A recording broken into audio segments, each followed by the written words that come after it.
rapaz que tinha 5 pães e 2 peixes, ele entregou na mão ali dos discípulos, os discípulos entregaram na mão de Jesus e houve uma multiplicação ali. Logo vemos que pão e peixe entregaram na mão daquele que tem habilidade, daquele que conhece o caráter, a personalidade do homem e da mulher, do milagre que tem para acontecer.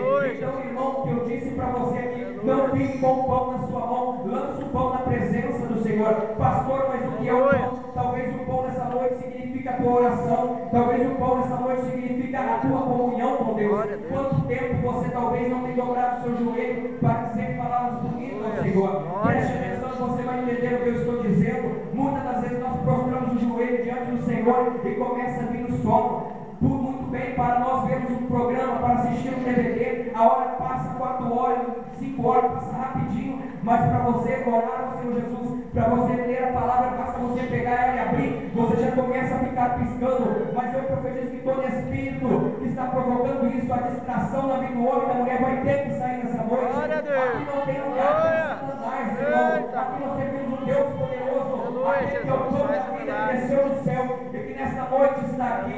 Então, em nome de Jesus Cristo, nós vemos esta passagem dizer que aqueles homens lançaram o pão na mão de Jesus e houve ali uma multiplicação, houve ali uma abundância, houve ali uma provisão de Deus naquele lugar. Então, todas as vezes que nós lançamos o pão na mão de Jesus, há uma providência de Deus na nossa vida. Nós vemos também no livro de Lucas, capítulo 5, versículo 4, a palavra de Deus dizer que Jesus chega para chamar os primeiros discípulos, e quando Jesus chega ali na beira do mar, eles estavam lavando as suas redes, porque andaram o dia inteiro e a noite inteira pelo meio do mar e não pegaram nada. E Jesus falou bem assim: o que vocês estão fazendo? Eles falaram: já estamos lavando a nossa rede porque não pegamos nada. Não sabendo eles que era Jesus, porque Jesus se apresentava ali pela primeira vez, era o chamado deles. Simão Pedro estava ali, Tiago estava ali, os filhos de Zebedeu, João estava ali naquele lugar, e Jesus entra no barco e fala bem assim: vamos pescar agora. Eu imagino eles falando bem assim: mas nós não pegamos nada a noite inteira, o dia inteiro.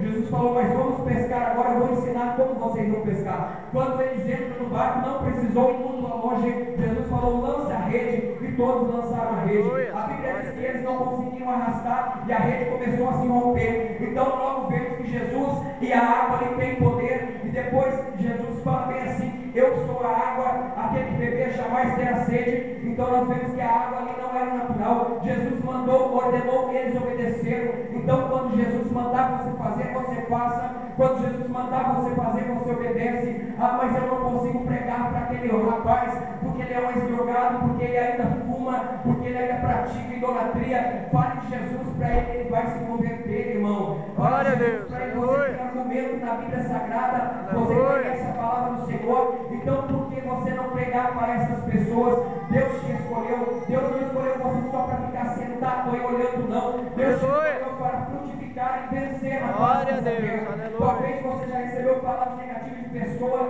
dizendo que você nunca será ninguém, que você vai ficar sempre aí no banco, que você vai ser sempre o último da sua casa, que você nunca vai conseguir ter a sua casa própria, o seu carro. Eu quero te dizer para você que há espíritos enganadores, mentirosos, que tentam entrar no coração do homem através de palavra. Não receba palavra negativa.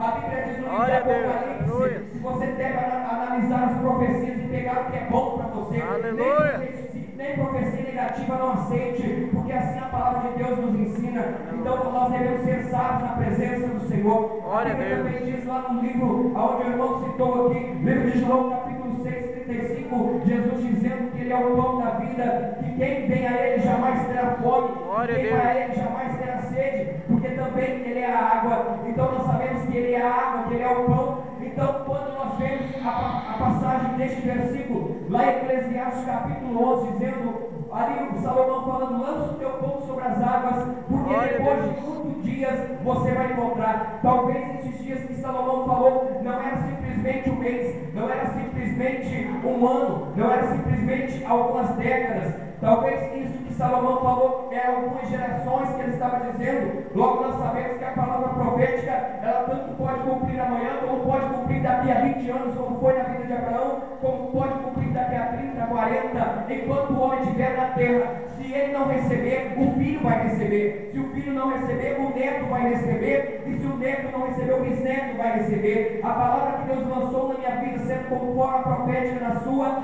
se ela não se cumprir dentro da nossa geração, e as de viver aqui vai se cumprir na vida deles. Então, Glória a essa Deus, palavra aleluia. não se cumpriu de imediato. A Bíblia diz também que os judeus tinham por costume